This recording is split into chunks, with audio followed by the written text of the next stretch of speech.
Hello everyone, it's Shane Kanto, your Wasteland reviewer, and I'm here to review The Old Guard 2. And this is a sequel to this superhero fantasy action franchise for Netflix. And now we have director Victoria Mahoney taking the reins as Charlize Theron's Andy returns leading group of immortal warriors against a powerful enemy threatening their group. They grapple with the resurfacing of long-lost immortal, complicating their mission to safeguard humanity. And this film is like an hour, 40 minutes without credits, and feels so hollow of a movie compared to the first one, and then just feels so obnoxious in trying to set up a third one. And I'm sitting here thinking, why do I sit through this movie then? Because basically it's all the exposition dump of what you would expect from a first act of a movie, and then all of the downturn of a second act of a movie with no third act. And it's just okay. And, films have done this. I think the best example of a middle chapter that, ends on a downer, it's, everything gets compared to Empire Strikes Back. This just feels nothing felt fulfilled. This did not feel like a whole movie. There was no particular arcs that felt like we got from here to here. And you're just kind of left, wow, this feels very incomplete.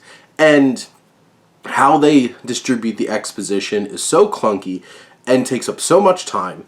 And there's plenty other films that do a lot of world building, like John Wick, that, they're pretty snappy when they're trying to drop in lore, and they're just well, moving on to the next action scene. Here, you're sitting in it, and you're sitting in it, just getting it dumped and dumped and dumped. And I felt bad for Chiwetel Ejiofor and Henry Golding in this film, because both of them are basically just let's throw out some exposition. They're the exposition wizards, and they're just dropping exposition whenever they can, filling up so much of this runtime. I feel like the one big standout here is Charlize Theron, who is badass, she has presence, and she brings a weight to her character, Andy, with hey, she's not immortal anymore. And that's another challenging thing about this film, because it takes away that from a lot of the characters, and that's what makes this unique. That's the whole entire point of this franchise, and you could do that thing in an interesting way. I just feel like this doesn't feel like it really delivered in that kind of way.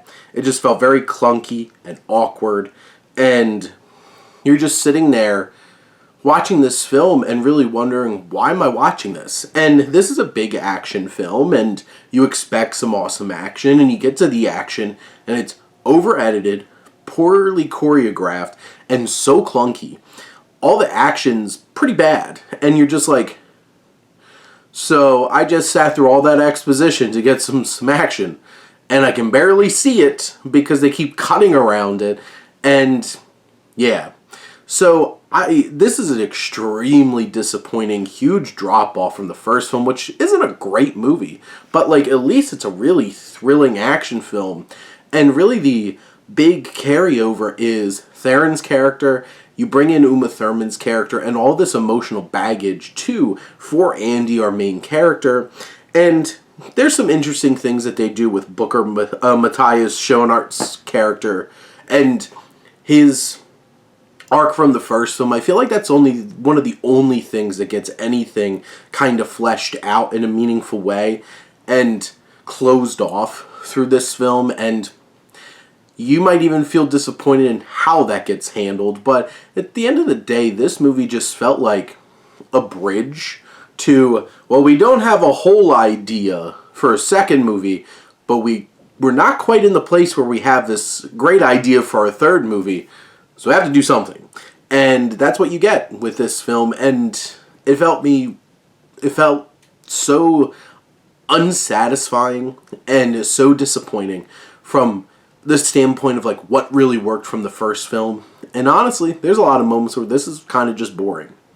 But those are my thoughts on The Old Guard 2. Let me know what you think, and let's talk some movies. But thank you as always for tuning in and supporting your Wasteland reviewer.